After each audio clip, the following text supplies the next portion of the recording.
Prezado amigo Marcos da Costa, presidente da OAB,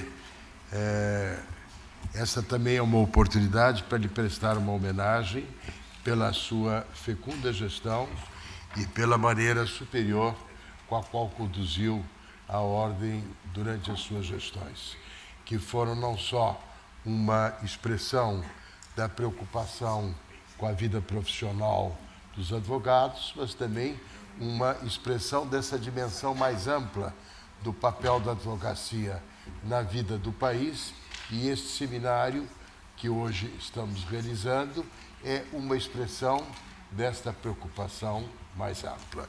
Quero saudar todos os que integram a mesa. Nós ouvimos uma excelente exposição, ouvimos também grandes manifestações que antecederam, de maneira que eu vou tentar ser mais sintético na exposição que eu preparei. A exposição que eu preparei foi sobre o alcance e o significado da Declaração Universal. Como ela surgiu, por que ela surgiu. E aí, naturalmente, cabe sempre lembrar o tema das fontes, não? Os elementos objetivos e subjetivos que explicam a criação de normas jurídicas ou de propostas normativas. A Declaração Universal tem um antecedente conceitual, que remonta a Kant, quando Kant concebeu, além de um direito internacional clássico de relações interestatal, um direito cosmopolita, que seria algo que ocorreria, é a conjectura dele, no momento em que a violação numa parte da Terra viesse a ser sentida em todos os demais. Ou seja, a ideia de que este tema da violação do direito é algo que interessa não apenas as soberanias, mas interessa a vida das pessoas. E, naturalmente, esta sensibilidade em relação à violação dos direitos humanos surgiu como uma das consequências do que antecedeu e ocorreu durante a Segunda Guerra Mundial. Bobbio fala no problema do mal e faz uma diferença entre o mal ativo e o mal passivo, não? O mal ativo como o fruto da prepotência sem limites dos governantes, e o mal passivo como o mal de que padecem as vítimas que sofrem uma pena sem culpa, não? Uma das coisas que ocorreu nos processos que antecederam a Segunda Guerra Mundial foi uma dissociação entre os direitos humanos e os direitos dos povos, da qual veio os expulsos da trindade Estado, Povo e Território, que são os refugiados, que tiveram como um drama o de nem terem o benefício ao acesso à legalidade. E a legalidade é sempre uma qualidade do exercício do poder que circunscreve o arbítrio dos governantes. O professor Kendall mencionou, e eu aproveito para reiterar, por razões óbvias, a formulação de Hannah Arendt, que é o tema do direito a ter direitos. E uma das observações que ela faz, que o direito a ter direitos, e esta é uma das fontes da Declaração Universal, requer uma visão e uma tutela internacional. E esta foi a reação que nós podemos identificar ao problema do mal que se sucedeu logo após a Segunda Guerra Mundial. Ela tem 3 marcos, a meu ver. Primeiro, a concepção de crimes contra a humanidade que o Estatuto do Tribunal de Nuremberg consagrou. Segundo, a Convenção para Prevenção e Eliminação do Crime de Genocídio, que é de 48, como a Declaração. E a Declaração que tem, entre os seus méritos, uma dimensão de abrangência e visão de conjunto que é altamente esclarecedora do seu alcance e do seu significado. A segunda observação que eu gostaria de fazer é que nós podemos considerar a Carta da ONU como um documento constitucional da comunidade internacional. Inclusive, se vale das técnicas do direito internacional, do direito constitucional, para aplicá-los na concepção de como organizar a vida internacional. Agora, como se sabe, as constituições modernas normalmente têm uma declaração de direitos, exigência de um dos artigos da Declaração Universal da Revolução Francesa de 1789. E a Carta da ONU fala de direitos humanos nos propósitos, no preâmbulo, mas ela não tem uma declaração de direitos. Então, a Declaração Universal preenche este requisito de uma declaração de direitos. E, nesse sentido, ela desenha uma dimensão da função promocional do direito internacional público no campo dos direitos humanos e o faz no âmbito da ONU, e a Declaração de 48 é esta expressão. A redação, eu não tenho muito tempo para entrar nisto, é fruto da ação de várias pessoas que na Comissão de Direitos Humanos contribuíram para a sua elaboração. A senhora Roosevelt, que presidiu a comissão com a habilidade que todo presidente de comissão deve ter, o Charles Malik, do Líbano, que era um grande pensador e um homem de grande respeitabilidade, um delegado da China, Peng Sheng-Chang, que também contribuiu com uma visão não estritamente ocidental aos temas dos direitos humanos, o John Humphrey, que era um canadense, bilíngue, inglês e francês, que era o secretário da comissão, que contribuiu na elaboração e na preparação de documentação, Hernán Santa Cruz, do Chile, para dizer que, afinal de contas, também a América Latina esteve presente, e o René Cassin, da França. Eu acho que o René Cassin teve um papel muito significativo, e registro que nessa história das ideias não existem pais, como diz o Lord Acton, existem padrinhos, não? Porque as ideias vão se desenvolvendo em vários cantos, não dá para ter aí uma confirmação de paternidade para a qual os modernos sistemas nos aparelham. Mas você tem padrinhos, e eles foram padrinhos. E eu acho que o Cassin, como um grande jurista francês, sensível a essa temática, deu à Declaração Universal uma dimensão de abrangência que ela não teria, não fosse a sabedoria da sua redação. E também há um dado: a redação da Declaração Universal não é a redação de um legislador nacional ou internacional na perspectiva de governante ou governantes. Ela é uma redação que exprime as vítimas, não? Dos que padeceram ou padecem a violação dos direitos humanos.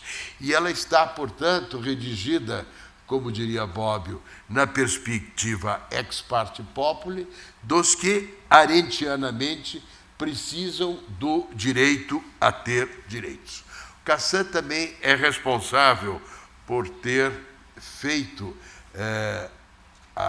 uma mudança de terminologia. Era para ser uma declaração internacional. Foi ele que propôs uma declaração universal. E a mudança não é apenas de forma, ela é de conteúdo, porque ela inseriu esta dimensão de uma razão abrangente da humanidade no seu conjunto.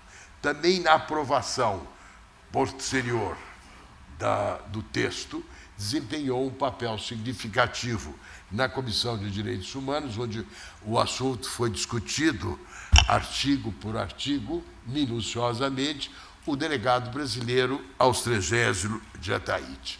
Bom, a importância do preâmbulo já foi destacada pelo professor Kendall, de maneira que eu não vou reiterar. O que eu quero dizer é que a Declaração Universal é um evento inaugural, à semelhança do que foi a seu tempo, no plano interno, a passagem do dever dos súditos para o direito dos cidadãos, que é, enfim, o sentido inaugural da Declaração de Direitos de 1789.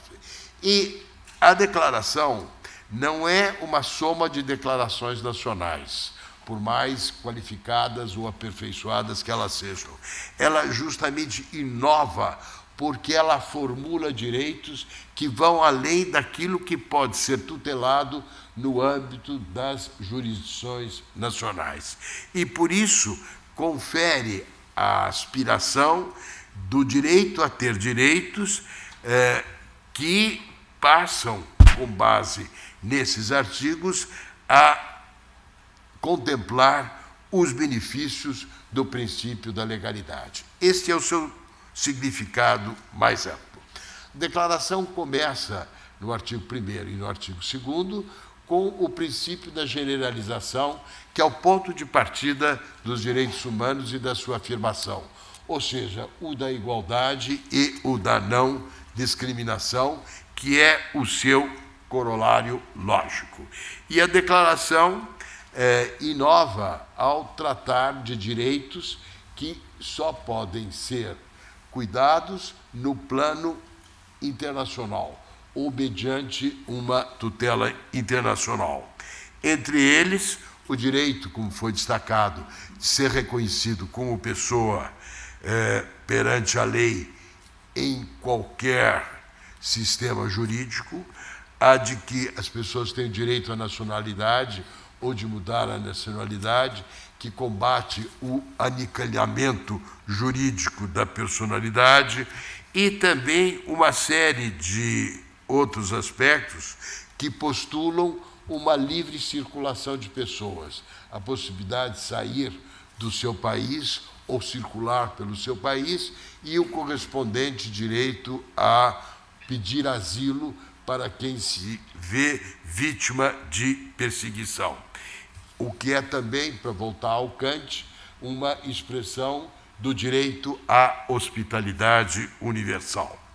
E também, como observa Cassin, a declaração se contrapõe à xenofobia, ao procurar conduzir a uma certa uniformidade do regime jurídico do nacional ou do estrangeiro em questões decisivas. Por exemplo, vida, liberdade, segurança pessoal, garantia de recursos efetivos à jurisdição, liberdades de ordem espiritual, direito de trabalho com igual remuneração, direito à instrução.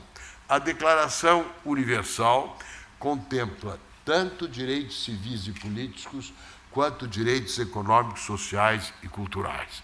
Então, ela antecipa o que depois foi configurado na Convenção, na Declaração da Conferência de Viena de 1993 sobre os Direitos Humanos, que é o interrelacionamento, universalidade, indivisibilidade de todos os direitos humanos. Vou concluir, espero ainda dentro do tempo, com uma referência a um artigo, que é o artigo 28 da Declaração, que diz: toda pessoa tem direito a uma ordem social e internacional em que os direitos e liberdades estabelecidos na presente declaração possam ser plenamente realizados. Bom, a Constituição de 88, que foi muito sensível à temática dos direitos humanos, coloca isso no artigo 4º, ao falar, como um dos princípios